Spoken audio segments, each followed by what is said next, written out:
आकाशवाणी गोरखपुर से प्रादेशिक समाचार।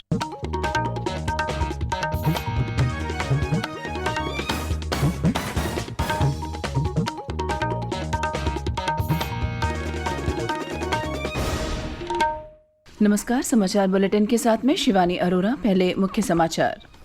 प्रधानमंत्री नरेंद्र मोदी ने कहा, किसानों का जीवन सुगम बनाने की देश की प्रतिबद्धता में प्रधानमंत्री किसान सम्मान निधि योजना की भूमिका महत्वपूर्ण। प्रदेश ने पीएम किसान सम्मान निधि योजना में किया सर्वश्रेष्ठ प्रदर्शन। राज्य में योजना से 2,37,00,000 किसान हुए लाभान्वित। मुख्यमंत्री योगी आदित्यनाथ ने विधानसभा में कहा कि प्रदेश में किसी को भी कानून के साथ नहीं करने दिया जाएगा खिलवाड़ और 60 वर्ष से अधिक आयु के लोगों को अगले महीने की 1 तारीख से लगाया जाएगा कोविड का टीका।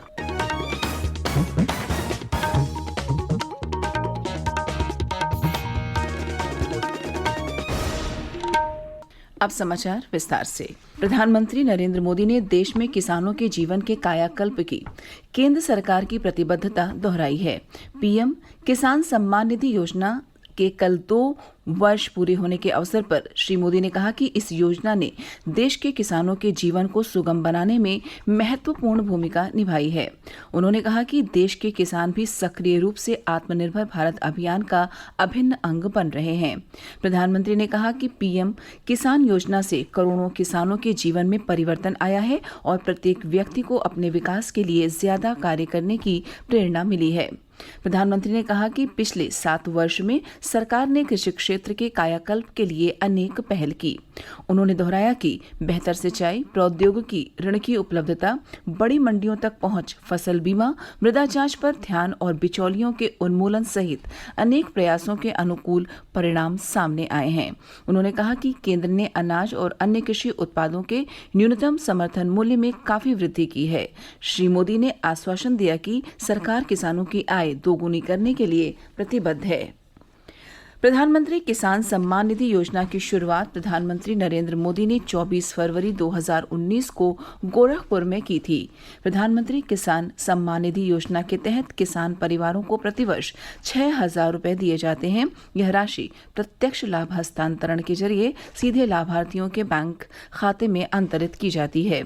योजना की शुरुआत से अब तक 1,10,000 करोड़ रुपए से अधिक किसानों के खाते में पहुंच चुका है। यह योजना छोटे और सीमांत किसानों की आय में संवर्धन के लिए लागू की गई थी, लेकिन बाद में इस योजना का विस्तार भी किया गया। हालांकि संपन्न किसानों को इसके दायरे से बाहर रखा गया है। प्रधानमंत्री किसान सम्मान निधि योजना के अंतर्गत उत्तर प्रदेश देश में सर्वश्रेष्ठ प्रदर्शन करने वाला राज्य बन गया है। प्रदेश को इस संबंध में सर्वश्रेष्ठ प्रदेश का प्रमाण पत्र जारी किया गया। मुख्यमंत्री योगी आदित्यनाथ ने कल विधानसभा में इस बात की जानकारी दी। महोदय, ये आज सर्टिफिकेट आया है उत्तर प्रदेश को प्रधानमंत्री किसान सम्मान निधि योजना के अंतर्गत देश के अंदर सर्वश्रेष्ठ प्रदर्शन करने वाले राज्य के रूप में। आज ही के दिन आदरणीय प्रधानमंत्री जी ने गोरखपुर से प्रधानमंत्री किसान सम्मान निधि को लॉन्च किया था और आज 2 वर्ष में उत्तर प्रदेश ने देश के अंदर सर्वश्रेष्ठ प्रदर्शन इसका किया है। उत्तर प्रदेश के अंदर 2,37,00,000 से अधिक किसान इस योजना का लाभार्थी है। स्वाभाविक रूप से ये वही किसान अन्नदाता भारत का ही किसान है, जिस किसान को लेकर के कुछ लोग राजनीति करने का प्रयास कर रहे हैं, गुमराह करने का कार्य कर रहे हैं। केंद्र सरकार ने सार्वजनिक क्षेत्र के बैंकों से कहा है कि पीएम स्वनिधि योजना के तहत ऋण वितरण की प्रक्रिया को आसान और तीव्र बनाया जाए। केंद्रीय आवासन और शहरी विकास मंत्रालय ने बैंकों को लिखे पत्र में कई सुझाव दिए हैं। देश में रेहड़ी पटरी वालों को बिना कुछ गिरवी रखे ऋण उपलब्ध कराने की योजना के विस्तार के लिए यह सुझाव दिए गए हैं। पत्र में कहा गया है कि रेहड़ी पटरी वाले अक्सर अनौपचारिक स्रोतों से ऋण लेने पर निर्भर रहते हैं, इसलिए ऋण वितरण में उनके सिबिल स्कोर पर ज्यादा ध्यान नहीं दिया जाना चाहिए। इस योजना के तहत बैंकों को कम सिबिल स्कोर वाले वेंडरों को भी ऋण देने के लिए अपने दिशा निर्देशों की समीक्षा करनी चाहिए। मंत्रालय ने यह भी कहा कि लोगों को एक ही जगह ऋण की सभी औपचारिकताएं सुलभ कराने के लिए बैंक अधिकारी देश के विभिन्न शहरों में शिविर आयोजित करेंगे। मंत्रालय ने इस योजना के तहत ऋण के लगभग 40 लाख आवेदनों की समीक्षा की है। इनमें से 20 लाख से अधिक आवेदन स्वीकार किए गए हैं। प्रादेशिक समाचार आप आकाशवाणी गोरखपुर से सुन रहे हैं। मुख्यमंत्री योगी आदित्यनाथ ने कल विधानसभा में कहा कि प्रदेश में किसी को भी कानून के साथ खिलवाड़ नहीं करने दिया जाएगा। उन्होंने कहा कि सरकार अपराधियों के खिलाफ अभियान जारी रखेगी। मुख्यमंत्री कल राज्यपाल आनंदीबेन पटेल के अभिभाषण पर चर्चा का जवाब दे रहे थे। उन्होंने कहा कि प्रदेश का हर क्षेत्र में विकास हो रहा है। प्रधानमंत्री नरेंद्र मोदी के नेतृत्व में कोविड-19 की लड़ाई को बेहतर ढंग से लड़ा गया और राज्य में कृषि, औद्योगिक, स्वास्थ्य, शिक्षा, महिला सशक्तिकरण सभी क्षेत्रों में तीव्र गति से कार्य जारी है। उन्होंने कहा कि वर्ष 2014 की तुलना में वर्ष 2019 में गेहूं के समर्थन मूल्य में 525 रुपए की वृद्धि हुई है। उन्होंने कहा कि जब लोग कोरोना महामारी से जूझ रहे थे तब हमारे अधिकारी, कर्मचारी गन्ना किसानों की मदद कर रहे थे। कोविड महामारी के दौरान सभी चीनी मिलें चलाई जा रही थी। नई सरकार 1 महीना का भी कार्यकाल पूरा नहीं हुआ। हम लोगों के समय में समर्थन मूल्य था 100 रुपए, समर्थन मूल्य बढ़ गया था 1625, क्रय किया गया 36.99 लाख मीट्रिक टन, किसान लाभान्वित हुआ 7,67,380। 18-19 समर्थन मूल्य 110 रुपया बढ़ा, 1737 रुपए प्रति क्विंटल समर्थन मूल्य मिला किसानों को। क्रय किया गया 52.92 लाख मीट्रिक टन और किसान लाभान्वित हुआ 11,27,195। 19-20 समर्थन मूल्य हुआ 1840 प्रति क्विंटल। क्रय किया गया 37.0 लाख मीट्रिक टन और किसान लाभान्वित हुए 7,53,411। 20-21 जब कोविड से लोग जूझ रहे थे तब हमारे कर्मचारी और हमारे अधिकारीगण किसानों की मदद करने के लिए गेहूं की जैसी फसल तैयार हुई 25 मार्च से लॉकडाउन प्रारंभ हुआ, 1 अप्रैल से हम लोगों ने क्रय केंद्र भी स्थापित कर दिए। 1925 रुपए प्रति क्विंटल समर्थन मूल्य दिया गया। 35.67 लाख मीट्रिक टन का क्रय किया गया और 6,63,810 किसान इससे लाभान्वित हुए। उन्होंने कहा कि तीनों कृषि कानून किसानों के हित में हैं।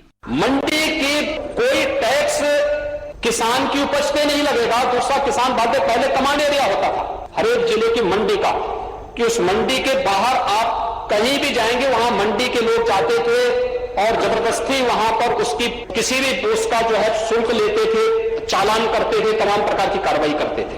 आज वन नेशन वन मंडी के तहत उत्तर प्रदेश का किसान या लखनऊ का किसान देश के अंदर कहीं भी जाकर के जहां उसको अच्छा दाम मिलेगा वहां पे अपनी उपज को जाके बेच सकता है। खुली प्रतिस्पर्धा खड़ी करने के लिए किसानों के हित में लाया गया एक कानून है। उन्होंने कहा कि प्रदेश में कोविड-19 संक्रमण रोकने के लिए हर स्तर पर बेहतर प्रयास किया गया, जिसकी विश्व स्वास्थ्य संगठन ने भी सराहना की। केंद्र सरकार ने कहा है कि 60 साल से अधिक उम्र के लोगों को अगले महीने की 1 तारीख से कोविड टीका लगना शुरू हो जाएगा। 45 वर्ष से अधिक आयु के लोग जिन्हें यह अन्य गंभीर बीमारियां हैं, उन्हें भी अगले महीने की 1 तारीख से टीका लगना शुरू हो जाएगा।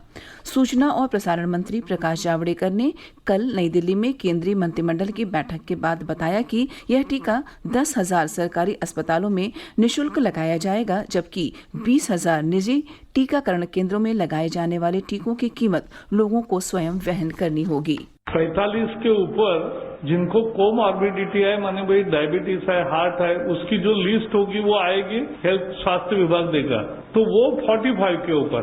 लेकिन 60 के ऊपर कोई भी जिसको कोई बीमारी नहीं वो भी जाके वैक्सीन ले सकता है।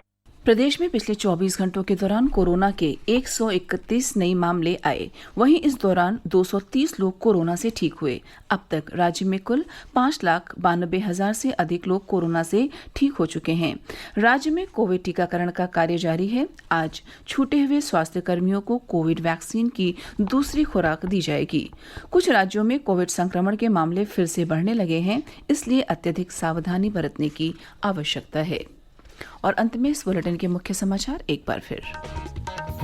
प्रधानमंत्री नरेंद्र मोदी ने कहा, किसानों का जीवन सुगम बनाने की देश की प्रतिबद्धता में प्रधानमंत्री किसान सम्मान निधि योजना की भूमिका महत्वपूर्ण।